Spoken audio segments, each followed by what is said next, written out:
반갑습니다. 미풍입니다. 전세 풍기 현상 또다시 시작되나. 작년에 전세 풍기 현상을 한번 겪었습니다. 가장 큰 이유가 임대차 3법이었죠. 임대차 3법으로 인해서 전세가 엄청난 풍기 현상을 빚었다. 그런데 또다시 이런 전세 매물이 귀해지는 현상들이 나타나고 있다고 합니다.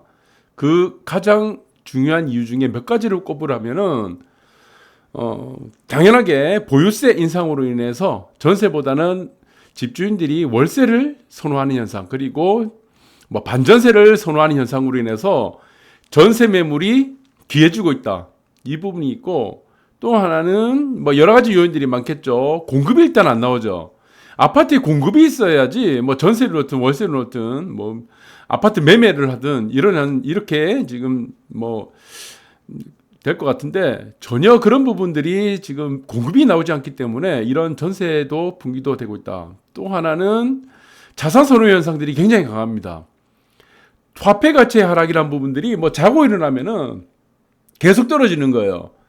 그 현금을 가진 것들을 코인이라든가 주식 같은 위험 자산에 보관하기에는 애매하고, 그렇다고 은행에다가 넣어놓자니 또 화폐 가치 하락에 대해서 해지가 안 되고 방어가 전혀 안 되죠.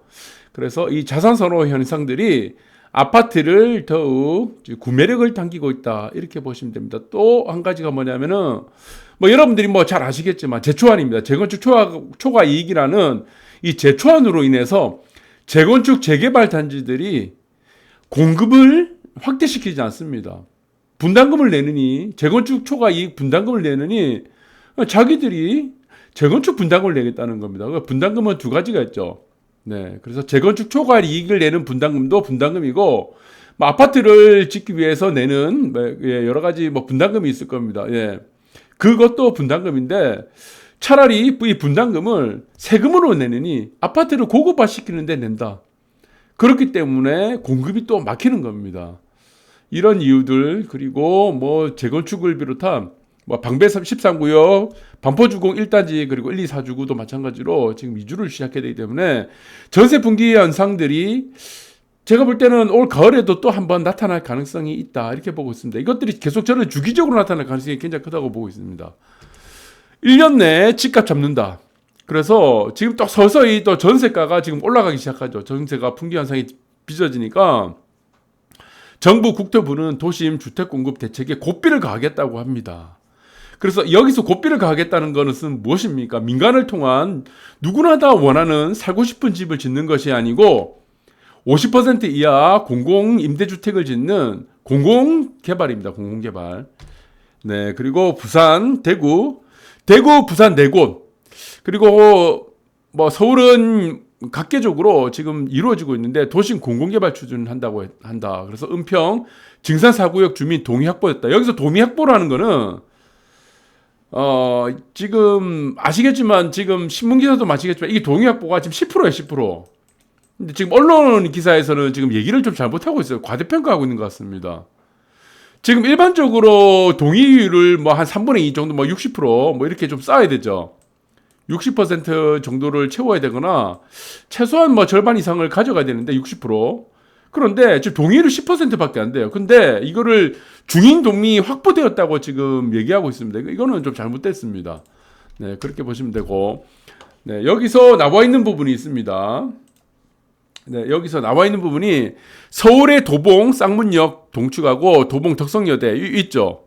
네, 여기하고 영등포, 은광. 아까도 말씀드린 것이 여기 증산구역입니다. 증산구역이 이 5군데보다도 6군데입니다. 동의율이 조금 더 확보됐어요. 그래서 여기는 동의율 10% 이상. 그런데 이게 전체다가 동의를 확보하기는 저는 상당히 어렵다고 보고 있습니다. 굉장히 어려워요. 3분의 2 이상 동의를 확보해야 되죠. 네, 그래서 완화가 되는 게 제가 볼 때는 이 공공재개발에 도심개발 다 공공이가 60%라고 보고 있는데, 여기서는 3분의 1을 동의를 확보해야 되는데 이제 고작 10% 확보를 했다. 근데 이것을 저는 만약에 공공개발로 간다고 찬성하는 사람들이 저는 50% 이상을 확보하기는 상당히 어려울 것으로 보입니다. 이게 지금 결정적으로 여러분들이 아시겠지만 50% 이하입니다. 50% 이하가 임대로 갑니다. 공공임대로. 네, 이것이 새 아파트로 짓는다고 해도 이게 슬럼화됩니다. 이게. 네, 이게 한 개 토지가 될 가능성이 있기 때문에 아무래도 여기서 50% 확보하기는 힘들 것 같아요. 그래서 여기서 보시면 대구 두 군데하고 여기 있습니다. 부산 두 군데를 또 만들어 놨어요.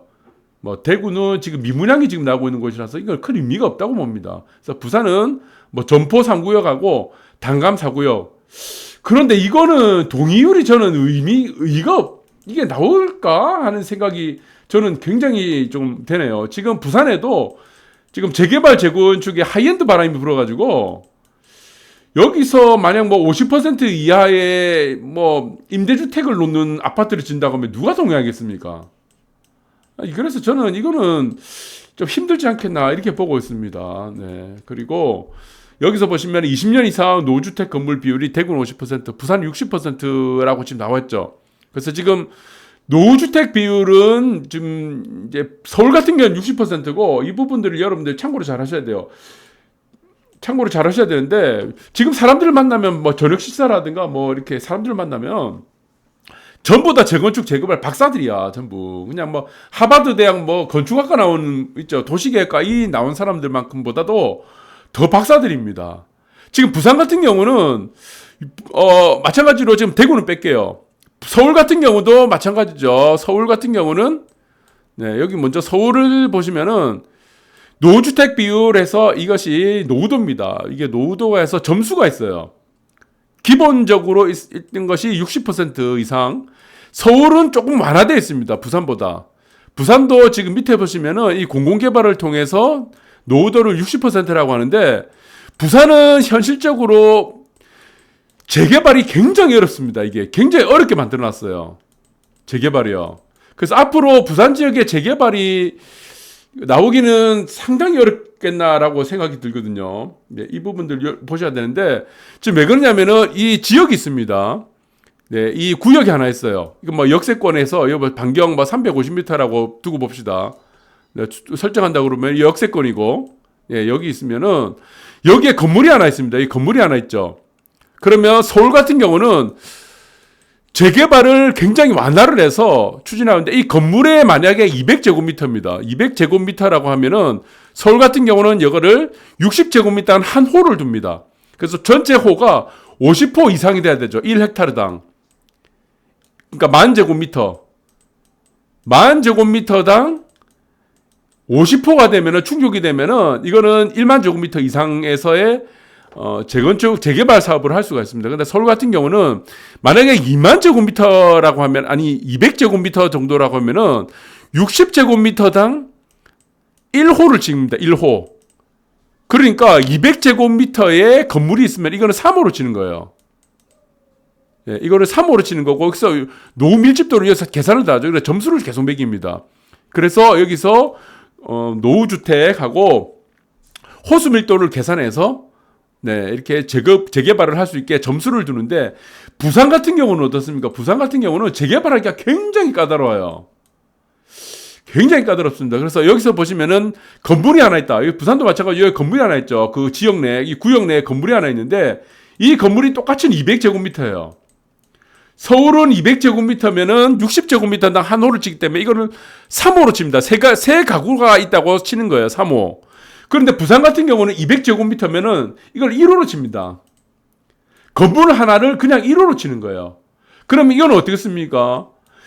호수 밀도가 안 나오는 거죠. 호수 밀도가 안 나오고 그 다음에 또 안 나오는 게 뭐냐면은 노후주택 비율입니다. 노후주택 비율도 굉장히 까다롭죠. 서울보다. 그리고 또 그러니까 접대율은 다 똑같습니다. 30%. 네, 그래서 이게 지금 부산 같은 경우는 제가 볼 때는 기존에 있는 지금 진행하고 있는 재개발 단지, 재개발 구역 아니면은 뭐 주거환경 정비구역이라고 네. 그쪽에 주안이라고 그러죠. 주거환경 뭐 정비구역 그쪽에 있는 사업성 있는 몇 군데 빼고는 앞으로 재개발을 새롭게 추진하기는 상당히 어렵다. 그래서 서울에 비해서 까다롭다. 그래서 부산 같은 경우는 공공을 통해서 지금 앞전에 보셨지만 공공을 통해서 지금 지정을 해준 이유가 이건 같습니다. 부산 옛 단감 3구역하고 뭐 단감 1구역 이렇게 지정한 것 같다. 그래서 재개발도 지금 뭐 아시겠지만 역세권 반경 350m 이하의 평지, 그리고 그 해당 지역에서 350m 이내에 초등학교가 있으면 사업성이 굉장히 높아지죠. 이런 구역이 사실적으로 추진하기는 부산 같은 경우 어렵기 때문에 지금 두 구역을 만든 것 같습니다. 그래서 여기서 보시면은 마찬가지예요. 지금 서울 아파트 가격 둔화에도 잘 나가는 한강변이 대장주가 되고 있는데, 그렇습니다. 저는 이렇게 보는 거예요. 지금 여러분들이 아시겠지만, 네, 지금 만약에 이 해당 구역이 하나 있습니다. 이 해당 구역이 하나 있는데, 이 해당 구역 앞에 지금 강물이 흐릅니다. 이 앞에 강물이 흐르고, 아니면은 여기가 바다가 있습니다. 바다 라인이라고 칩시다. 바다 라인이라고 치면은 이 해당 1호에 있는 지금 인접하고 있는 이 역 쪽에서 앞으로 갈수록 이것은 어떻습니까? 굉장히 사업성이 좋죠. 네, 아파트가 사업성이 뿐만이 아니고 시세 상승력이 좋습니다. 네, 시세 상승력이 좋은 이유 중에 하나가 뭡니까? 이것은 네, 희귀하죠. 그래서 희소성이죠. 희소성이 있기 때문에 그렇게 되는데, 내륙으로 갔으면 어떻게 됩니까? 내륙으로 갈수록 어떻게 되냐? 이것은 지금 내륙으로 계속 가게 되면은 이거는 한계 토지가 됩니다. 한계 토지. 한계 토지가 될 가능성이 높기 때문에 지금 공급이라는 부분들하고 지금 이제 공공 쪽으로 만약 지금 이제 가고 있는 부분들이 크다. 그런데 여기서도 마찬가지지만 한계 토지가 되지 않으려면 어떻게 됩니까? 여기서는 직주 근접이 되면 되죠. 직주. 주위에 직장이 있으면 되죠. 그래서 내륙 쪽이라도 직장이 있으면은 그쪽에서 경쟁력이 되는데, 그 부분들이 어디냐면 판교 쪽하고, 네, 그 광교 쪽, 뭐 이렇게 보시면 되겠죠. 그냥 대표적인 곳들이 이렇게 된다는 겁니다. 그러면은 내륙으로 갈수록 한계 토지가 된다. 한계 토지란 게 뭡니까? 한계 기업이란 게 뭐예요? 한계 기업이란 것들은 이제 기업이 수익이 안 나는 걸 말합니다. 한계 토지는 뭡니까? 한계 효용이라는 부분들이 제가 계속 말씀드렸죠. 효용은 어떻게 됩니까? 시간이 지날수록 어떻게 가치가 떨어진다는 겁니다. 한계 토지라는 건 뭡니까? 시간이 지날수록 이것도 마찬가지죠. 가치가 없어지는 거예요. 수익성이 떨어지는 겁니다. 기업도 한계 기업이 되면 수익성이 떨어지는 거고 수익이 안 나는 걸 얘기하는 거죠. 더 이상 수익이 안 나는 토지를 한계 토지라고 하는데, 이런 한계 토지에다가 공공임대를 져가지고 임대주택 50% 이내로 지어버리면 어떻게 되겠습니까? 결국에는 그것도 결국에는 새 아파트를 짓는다고 해도 새 아파트를 짓는다고 해도 결국에는 그 입지 자체가 또다시 또 한계 토지가 되는 겁니다. 그래서 지금 공공이 개발되면 될수록 어떻게 되냐, 서울 아파트 가격 둔화에도 계속 더 주목을 받는 겁니다. 이 부분들을 잘 보셔야 됩니다. 부산 같은 경우는 해안라인 앞쪽이 뭐 마찬가지로 계속 주목받는 거예요. 양극화만 계속 지금 벌려놓는 거다는 겁니다. 결론적으로. 그러니까 민간에 알아서 둬야 됩니다. 민간에. 그러면은 공급이 어떻습니까? 슬럼화되고 한계 토지가 되고 공급이 어떻게 되고, 여기서는 이제 동의율이 안 나오게 되면 어떻게 됩니까? 더욱더 지금 전세가는 공급이 안 나온다는 불안 때문에 더 올라가게 되는 거죠. 풍기 현상들이 계속 더 벌어질 수밖에 없다는 겁니다. 이 부분들 여러분들이 잘 보셔야 되고, 그래서 하나의 요인들이 아닙니다. 지금 전세가 풍기 현상을 빚는다는 거는 여러 가지 복합적으로 계속 나타나는 거예요. 여기다가 화폐 가치의 하락을 해서 올라가는 자산들이 원위치를 한 적이 없습니다. 짜장면 값이 3,000원 하다가 화폐 가치 하락으로 해서 짜장면 값이 6,000원 됐어요. 그러면은 3,000원인 짜장면 값이 원래대로 6,000원인 짜장면 값이 되어버렸습니다. 그것이 원래대로 3,000원으로 돌아가려면 어떻게 됩니까? 화폐 가치가 그만큼 올라야 되죠.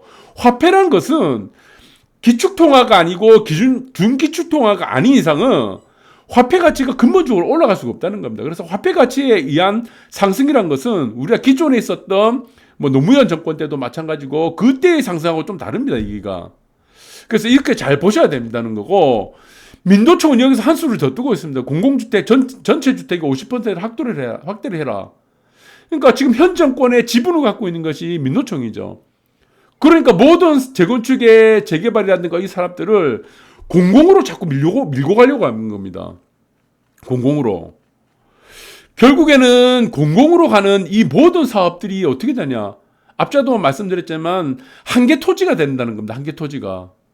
사람들이 추구하는 것들이 원하는 곳이 아니다 보기 때문에 사람들이 원하는 곳은 사람들이 누구나 다 살고 싶은 아파트죠. 거기서 따라서 사업에 차질이 생길 수도 있고, 그 부분에 따라서 많은 사람들이 뭐 수요라든가 이런 부분들이 좀 정체될 수 있는 부분들이 있다. 이런 부분들이 지금 더욱더 지금 불안하게 만드는 요인이 될 수 있다라는 부분입니다. 그래서 다시 보게 되는 전세 수급 불안, 매물 나올 구석이 다 막혔다는 겁니다. 매물 나올 구석이 다 막혔어요.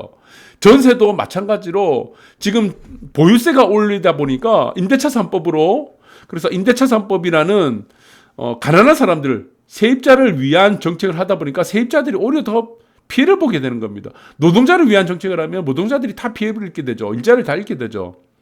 그렇게 된다는 겁니다. 그리고 마찬가지로 세입자들을 보호한다는 명목으로 임대차 3법, 그리고 보유세 올린다. 그래서 가진 자들을 빼앗는다라는 정책으로 보유세를 올리다 보니까 결국에는 전세가 월세화가 되다 보니까 전세 수급이 더 불안해진다는 겁니다. 그래서 하나의 요건들이 아니고 여러 가지 요건들, 그리고 서울 전세는 급기야 6억까지 가게 됐습니다. 그래서 가장 큰 원인이 무엇입니까? 임대차 3법이죠.